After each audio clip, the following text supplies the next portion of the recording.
Sergey Viktorovich, we see that you are constantly in contact with your Iranian colleague, Abbas Araghchi.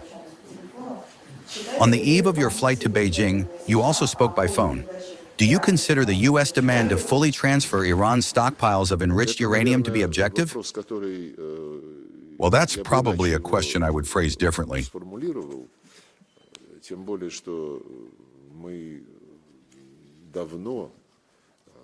All the more so because we have long been talking on this topic in contacts with the Americans, with the Israelis, and with representatives of the Islamic Republic of Iran, as well as in multilateral structures in the UN Security Council. This began more than 10 years ago when the agreement on the Iranian nuclear program was being developed. As a result, the Joint Comprehensive Plan of Action for the settlement of this problem was agreed upon, where Russia also played a leading role.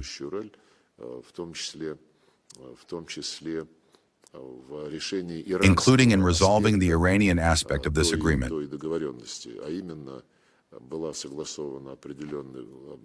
A certain volume of uranium for energy needs was agreed upon,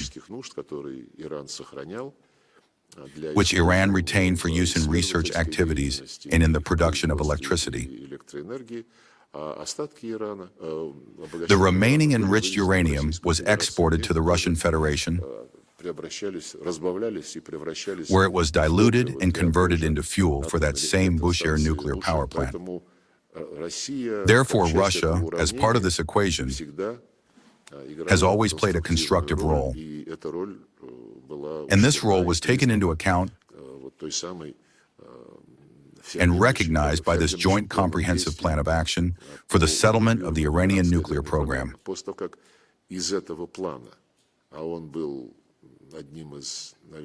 After the administration of Donald Trump, during his first term in the White House, withdrew from this plan, and it was one of probably the most serious achievements of modern multilateral diplomacy.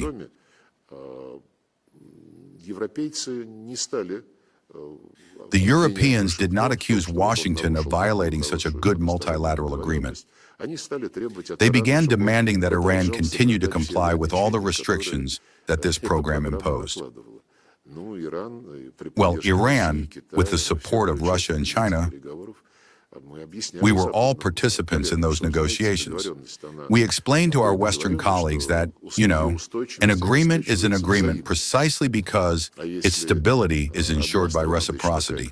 And if one country, especially such a country as the United States, which played one of the most significant roles in the negotiations, simply says, I am no longer bound by anything, then how can you demand that Iran observe those restrictions that it took upon itself beyond the requirements contained in the Treaty on the Non-Proliferation of Nuclear Weapons, and beyond the requirements contained in the universal safeguards of the International Atomic Energy Agency? No, you are obliged to comply anyway. And it was specifically the European Union that played the most harmful role in distorting the essence of the UN Security Council resolution dedicated to the Iranian nuclear program, having pulled off a simply shameful scam for diplomacy.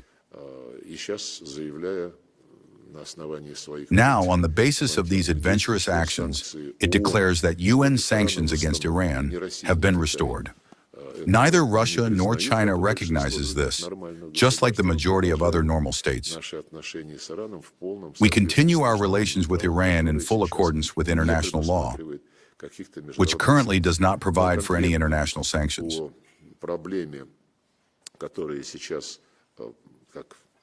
But specifically about the problem which, as we are told, is currently one of the unresolved issues from the negotiations held in Islamabad, negotiations which are apparently supposed to resume any day now, namely the problem of what to do with the enriched uranium. I have communicated with the Foreign Minister Araghchi. We are communicating, as I have already said, with the American side as well. This topic has surfaced more than once over the last couple or 3 months, including in the contacts of President Putin with American, Israeli, and Iranian representatives. We will accept any decision that will satisfy the Iranian side within the framework of its legitimate rights. International law presupposes that every country has the right to enrich uranium exclusively for peaceful purposes. Never, anywhere, not once has Iran tried to expand these peaceful purposes into any ambiguous interpretations and thereby try to use its technologies for military purposes. There is no proof whatsoever. In Iran, as you know, before Supreme Leader Ayatollah Khamenei was brutally killed at the beginning of the aggression, there existed his fatwa categorically forbidding the production of nuclear weapons. Not once, despite the fact that Iran was the most inspected country through the agency, has the International Atomic Energy Agency recorded the presence of any suspicions that enriched uranium could have been directed toward military purposes.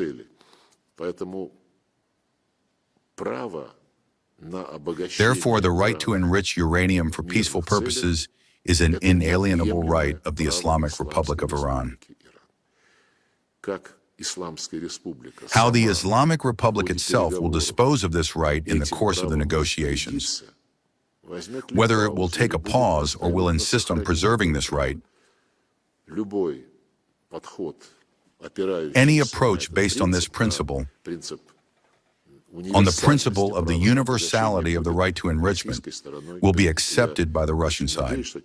I very much hope that those who are directly participating in the negotiations, the American side in this case, will be realists and will take into account the interests of the entire region,